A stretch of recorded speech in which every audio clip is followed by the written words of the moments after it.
My family has been very, very understanding for almost 4 years plus. We've been understanding. Enough is enough. Thank you, Mr. Mayor. Is the owner here tonight? Yes.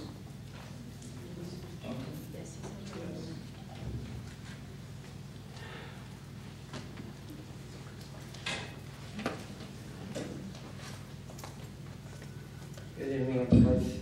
I'm the property owner. My wife and I purchased the property, and we've been building the house over there at 297 Polimas.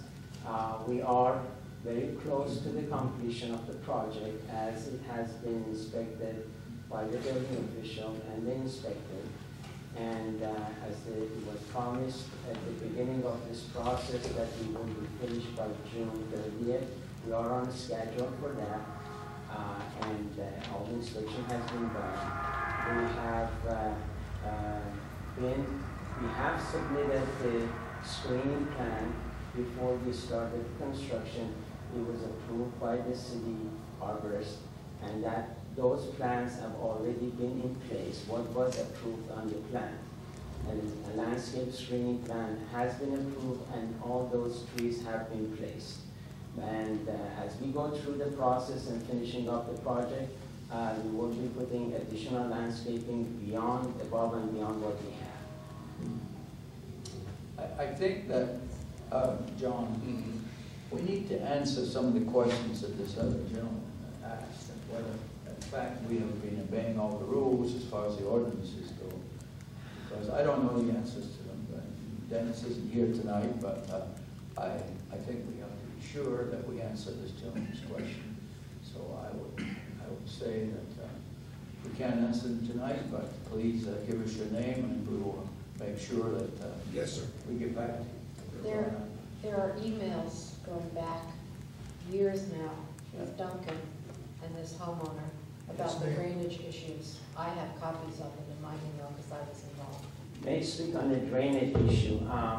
When we purchased the property, the seller has told us that our neighbors on Karen Way has had issues with the drainage on their property, and has requested the city to install 2 catch basins, one on Cohimas and one on Alameda, to solve the problem drainage that our neighbor has. And they stated that this drainage started when the house next door to us on Cohimas was built and the basement was installed.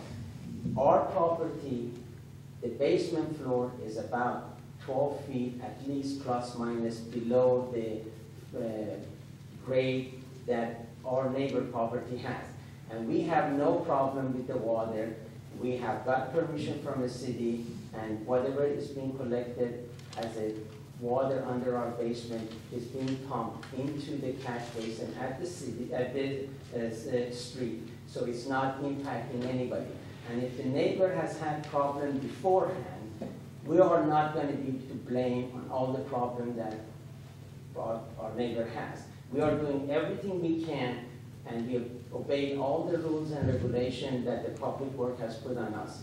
And we have got the independent survey of the property. It was documented by Westfall engineers before, and they're not affiliated with us as a homeowner, and that has been documented, and the final elevation will also be certified by them, based on what was on the plan. Are there any other public comments? May I make a clarification, sir? We did not ask the city to install any catch basins or drainage facilities on Cohimas or at the corner of Karen Way or any place else. Were they installed? Yes, they were. Do I know who asked the city to install them? No. Nor do I know who did install them. I have no idea. To say there's not a problem with the drainage, Dennis Lockhart was out there Monday, and while he's walking the property with my wife outside, all of a sudden a bunch of water comes flying out of pipes from the neighbor's yard. So, I think, you know, I have been out to the property with my Yes, you have. relatives, and I have also seen a lot of water out there, and I know drainage has been a huge problem, and I think that you bring up some good questions, and John, I think we have to answer. And as I say, I can't answer them at the moment, but please, I you will appreciate receive that, an Mr. answer, Mayor, and you'll receive very it much. quickly. Are there any other public One comments? last thing, I understand from the reading this ordinance, and correct me if I'm wrong, no occupancy permit can be granted until all the planting has been done. Is that correct? According to 1750, that's the code. It doesn't have to be screened, it doesn't say that, but it has to be planted before it occupancy I permit. can't answer that, but we'll get an answer to you. Thank you, sir, very much. And are there any other public comments? In which case, I'll bring it back to the council for I the. appreciate it, sir, thank you. Well, thank you, Mr. and Mrs. Cunningham, for coming. You're welcome. You have a very beautiful backyard, and I know it's been Thank you. years and years of hard work and planning. And I know that it must be very distressing to have a new house be so constructed right next to you there, even though it's a long way away, without having the adequate screening plan. That's one thing that I thought that our code was very, very strict about, was the landscape screening plan. In the planning commission hearings, you know, that anybody would go in front of for approval, it would be your landscape screening plan had to be, you know, sufficient to screen your neighbor from view of your home. And I really am wanting to impress upon the new homeowner that that is something that is so important, and you should really try your very, very best to, along your perimeter, especially in a sensitive area like that, to create a hedge, trees. I know that when you first start building a house, lots of times the first thing that goes up around the perimeter are the English laurels, or the, you know, flowering plum trees, or the ornamental plums, you know, prunes. So, you know, it's really, really important. So that I can understand your distress of that. As far as the schedule, it looks like you are making progress, and I really hope that you can get it finished by the deadline. Mr. Mayor, I think you've already asked the town staff to follow up on this, and I can certainly agree with that.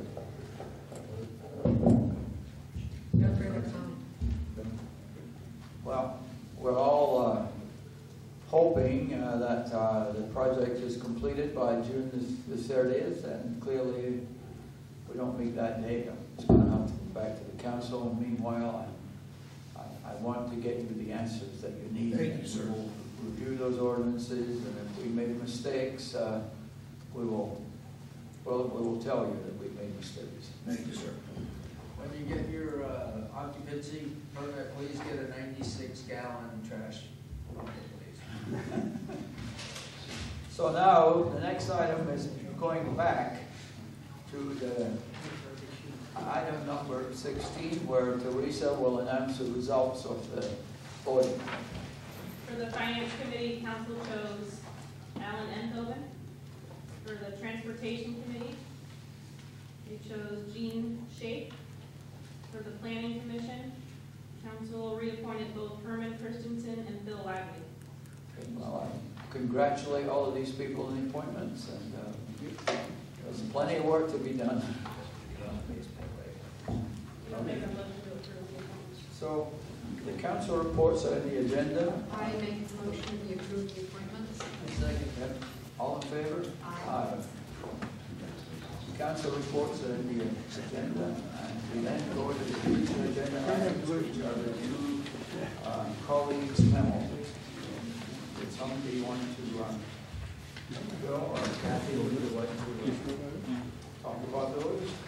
I don't know if you can documents, but to decide whether or not to go forward and put it on the agenda for next month.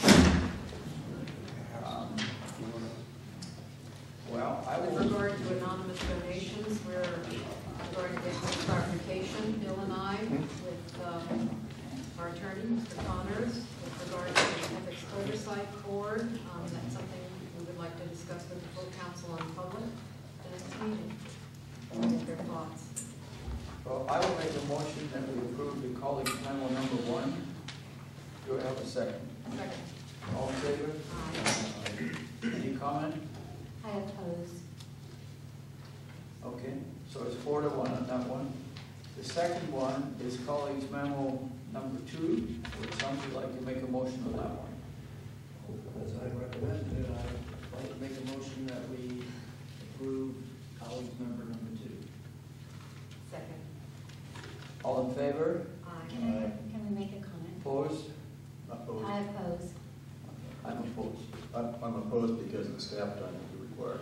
That's just what I was going to say. I just wanted to make a comment because I think at this time of the budget crisis and all the other things that we have going, I don't want to, I'm all for ethics. And I think that every council member should take the League of Cities boot camp every year to review their training in how to be good council members in there. And part of that is the AB 1234 ethics training, which I think that, we all will take anyway. But the boot camp, and only 2 of the 5 city council members have ever taken that League of Cities. You do have public comment? Yes, we can have public comment. I think we can have public comment now. Go ahead. I would like to make a statement while you're getting up. I think it's costing us a whole lot more in terms of what ends up being litigation than it's costing in staff time. I think this is a way to, one, instill in the public a sense that their concerns are being addressed. 2, instill in the public a sense that we are, that they have a voice, which I guess sounds like number 1, but is different, and to avoid the litigation that we have in many instances. Lots of times we just head toward litigation, and our litigation fees, as we all know, have been astronomical. Okay, John, do you have a...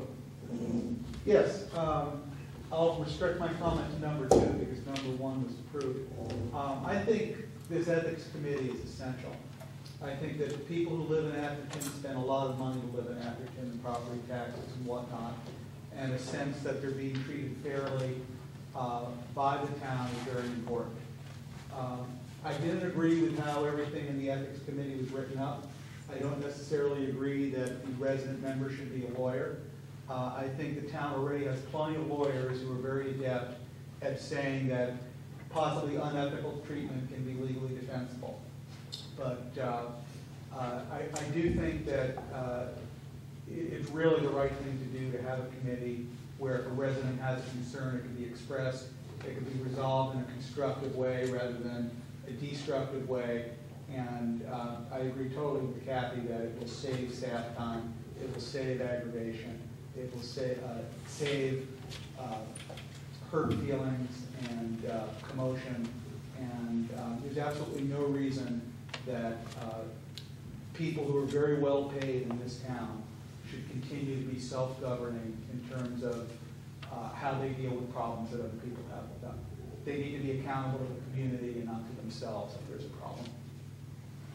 So, Mr. Mayor, I asked the council if we could make comments, and he said yes. So, first off, I agree with Kathy's comments, and secondly, if in fact the one person that was a staff member is an issue, then I will attempt to work with Kathy, and we will try and restructure it so that perhaps it's more acceptable and bring it forward next month. Well, I will tell you why I voted against this. I don't believe that we should need other people, other than the town managers and the council, to address residents' concerns. I think that this is just putting in another layer, and if we don't have the right people doing the job here, we should fire them and get people that are going to do the job right. And therefore, we won't need an ethics board. An ethics board, in my mind, just